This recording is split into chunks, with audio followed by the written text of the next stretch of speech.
Hello all ఈరోజు వచ్చేసి మా టిఫిన్ పూరి విత్ కందికాయల కర్రీ. సో వినడానికి అలాగే చూడడానికి చాలా అంటే చాలా బాగుంటుంది కదా. సో చేయడానికి కూడా అంతే ఓపికనే ఉండాలి. ఎందుకంటే రోజు ఉన్న ఓపిక ఒకేలాగా రోజు ఉంటుందని అనుకోలేం కదా. సో ఉండదు కూడా, కాకపోతే తప్పదు, చేయాల్సిందే అనమాట. సో ముందుగా ప్రాసెస్ ఏం చేస్తామండి, రోజు ఆడవాళ్ళకి తెలిసినవే. ఏం చేస్తాం, ముందుగా పప్పుకు కావాల్సినవన్నీ కట్ చేసి పెట్టుకుంటాం. ఏముంటుంది, ఆవాలు, జీలకర్ర, కరివేపాకు, ఆనియను, టమాటా, ఎండుమిర్చి, పచ్చిమిర్చి.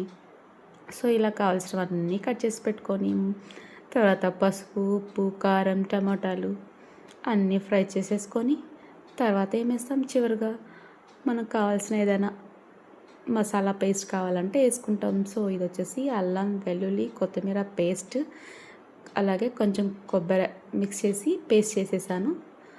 దెన్ అలాగే కొంచెం ధనియాల పొడి, కారం పొడి, సో అన్నీ మిక్స్ చేసేసి చివరిగా మనం ఏమేస్తాం, తర్వాత మెయిన్ ఇంగ్రీడియంట్ ఏంటి, కందికాయలు. సో ఆ కందికాయలు కూడా కలిపేసేసి వాటర్ వేసేసి ఒక 3, 4 లేదా 5, 6 విజిల్స్ పెట్టి వేసేసుకుంటామండి. అంతే, ఇదే ఇంకా కొన్ని వాటర్ వేసేసి విజిల్స్ పెట్టేస్తే కథ కర్రీ అయిపోతుంది.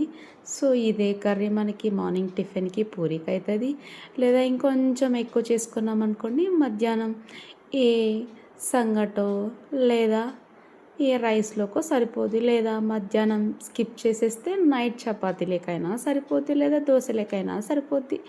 ఇంతే కదా, అలాగే చేసేసుకుంటాం అనమాట. సో మార్నింగ్ టిఫిన్కి వచ్చేసి పూరీతో సరిపెట్టేసామండి. సో పూరీను విత్ కందికాయల కర్రీ అయితే చాలా బాగుందండి టేస్ట్.